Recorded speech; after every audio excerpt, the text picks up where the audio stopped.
बिस्मिल्लाहिर्रहमानिर्रहीम। अस्सलाम वालेकुम। मैं हूं आपका मेज़बान शफ़क़त अली और आज की इस वीडियो में हम बात करेंगे गुज़श्ता दिनों लाहौर में एक बड़ा अफसोसनाक वाक़या पेश आया।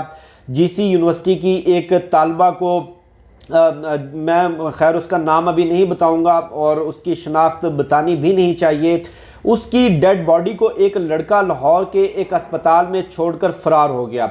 सीसीटीवी फुटेज जब सामने आई, मीडिया के ऊपर बड़ी हाइप बनी और लोगों ने इस पूरे मामले को बड़ा डिस्कस किया, लेकिन जो असल पहलू थे, जो इस पूरे मामले में असल हकीकत थी, उसकी तरफ देखना और इन्वेस्टिगेशन करना और इस पूरे मामले में सच्चाई तक पहुंचना किसी ने गवारा ना किया।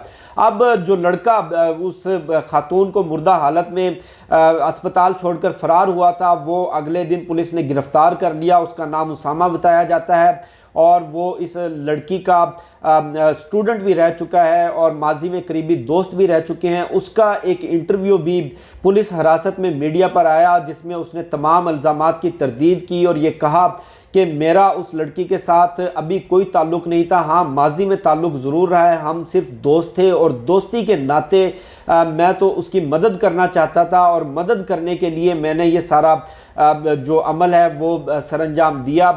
लेकिन इस दौरान लड़की की डेथ हो गई और इसकी डेथ की ज़िम्मेदारी किसी सूरत मुझ पर नहीं डाली जा सकती। अब लड़की का जो पोस्टमार्टम और कुछ अल्ट्रासाउंड रिपोर्ट सामने आई और उसके बाद मुल्जिम उसामा का जो बयान है उसके लिए डीएनए करवाया गया। डीएनए रिपोर्ट भी सामने आ चुकी है। अब डीएनए रिपोर्ट और पुलिस की तफ्तीशी रिपोर्ट में जो हकाइक सामने आए वो बड़े होशरबा हकाइक हैं और वो आप सुनेंगे तो बिल्कुल इस पूरे मामले का, पूरी स्टोरी का एक तरह से पहलू या इसका एंगल चेंज हो जाएगा।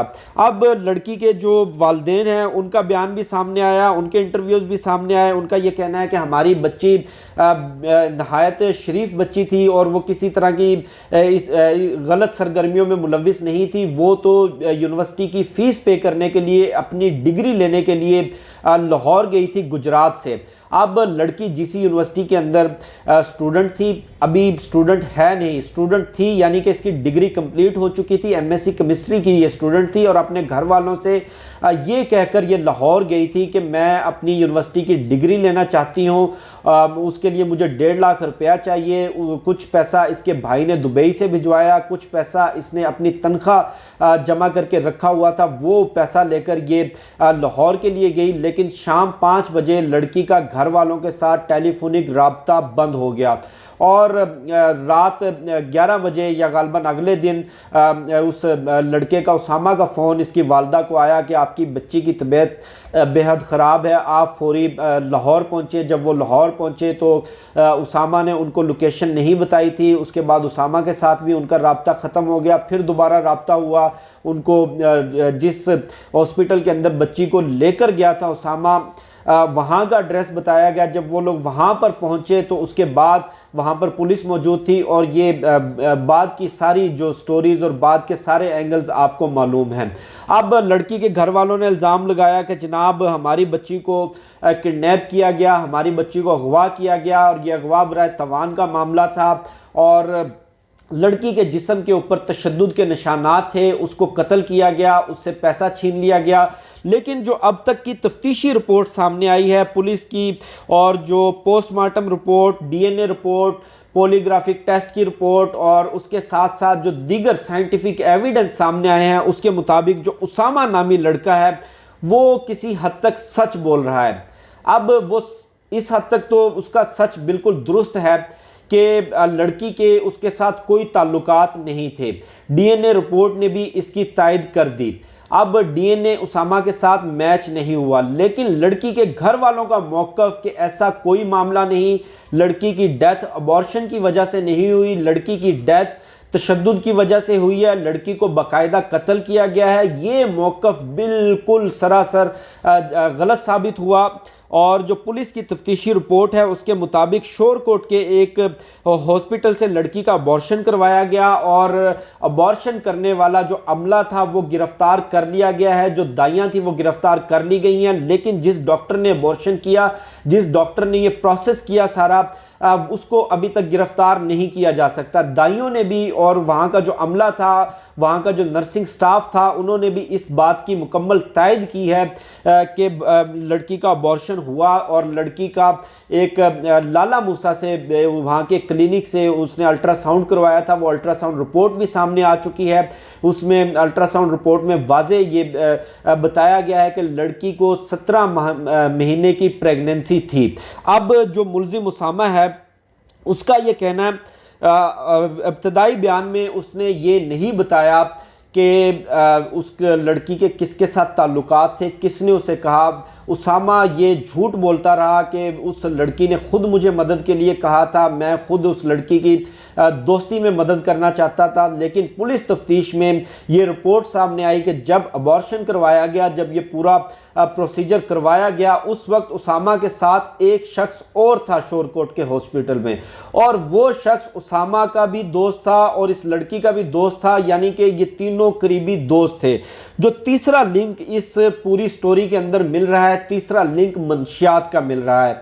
अब पुलिस रिपोर्ट के मुताबिक पुलिस ने जो एविडेंस वहाँ से हासिल किए, जिस जगह लाहौर में इस लड़की को रखा गया था, जहाँ ये लोग रहते रहे, वहाँ पे छापा मार के कुछ एविडेंसेस लिए गए। वहाँ से मंशियात की भी एक बड़ी तादाद नहीं, कलील तादाद वहाँ से बरामद हुई है। और पुलिस तफ्तीश के मुताबिक ये लड़का उसामा भी मंशियात इस्तेमाल करता था, मरने वाली खातून भी मंशियात इस्तेमाल करती थी। अब जो तीसरा लिंक है इस पूरी स्टोरी में, जो तीसरा शख्स जिसका डीएनए मैच हो सकता है, वो तीसरा शख्स कौन है, उसका ताल्लुक किससे है, और इस पूरी कहानी के अंदर उसामा का उसके साथ क्या लिंक बनता है, इस बारे में पुलिस ने कुछ इब्तदाई तफ्तीश की है। उसके मुताबिक पुलिस को इस बारे में कवी अमकान है कि ये पूरा मामला ब्लैकमेलिंग का था और ये पूरा मामला जो है इस लड़की को एक्सप्लॉइट करने का था। जो तीसरा शख्स है उसके ताल्लुकात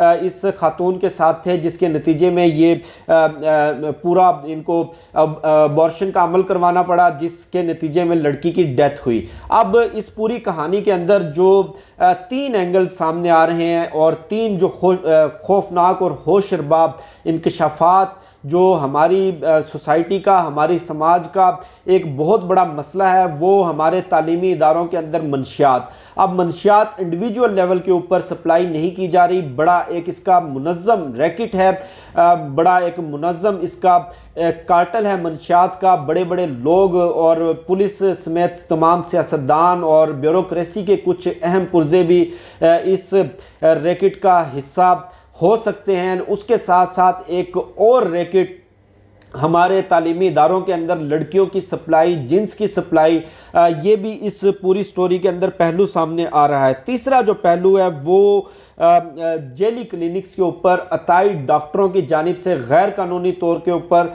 अबॉर्शन का अमल, जो एक बड़ा मुनज़्ज़म धंधा और बड़े तरीके से ये पूरे पंजाब में, पूरे पाकिस्तान में चल रहा है। हमारे हेल्थ केयर कमीशन को भी इस जानिब देखने की ज़रूरत है। और जो चौथा इसमें पहलू जो मैं समझता हूँ वो लड़की के वालिदैन का और इस पूरी सोसाइटी का जो मजमूई रवैया है वो बड़ा तशवीशनाक और संजीदा है। कि आप देखें कि उनकी बच्ची जान से गई, बच्ची के कत्ल के ज़िम्मेदार कौन हैं, इस जानिब कोई सवाल नहीं उठा रहा। कुछ लोग लड़की के वालिदैन को ज़िम्मेदार डिक्लेयर कर रहे हैं, कुछ लोग लड़की को डिक्लेयर कर रहे हैं, लेकिन कोई इस तरफ नहीं देखता कि जिन डॉक्टरों ने, जिस तिब्बी अमले ने, जिन अताइयों ने इस मासूम बच्ची की जान ली, उनके ऊपर हाथ कौन डालेगा। जो इस मासूम बच्ची को ब्लैकमेल करता रहा, जो इस बच्ची को एक्सप्लॉइट करता रहा, उसको कैफरे किरदार तक कौन पहुंचाएगा।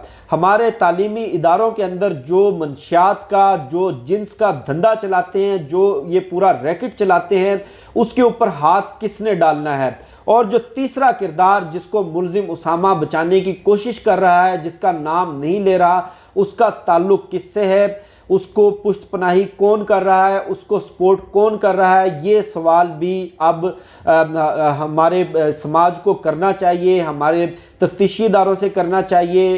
और बहैसियत मजमूई ये हमारी ज़िम्मेदारी बनती है कि जो हमारे इस सोसाइटी के जो असल जेन्युइन प्रॉब्लम्स हैं हम उनकी तरफ देखें, ना कि एक दूसरे के ऊपर ज़िम्मेदारी डाल के चस्के लेके एक स्टोरी को बयान करके 4 दिन सोशल मीडिया के ऊपर शोर शराबा करके और बाद में खामोश हो जाएं। ये वो सारी तफसीलात थी जो मैंने आपके साथ अब तक की शेयर की। मुझे शफकत अली को दीजिए इजाज़त। इंशाल्लाह फिर नेक्स्ट वीडियो में मुलाकात होगी। पाकिस्तान जिंदाबाद।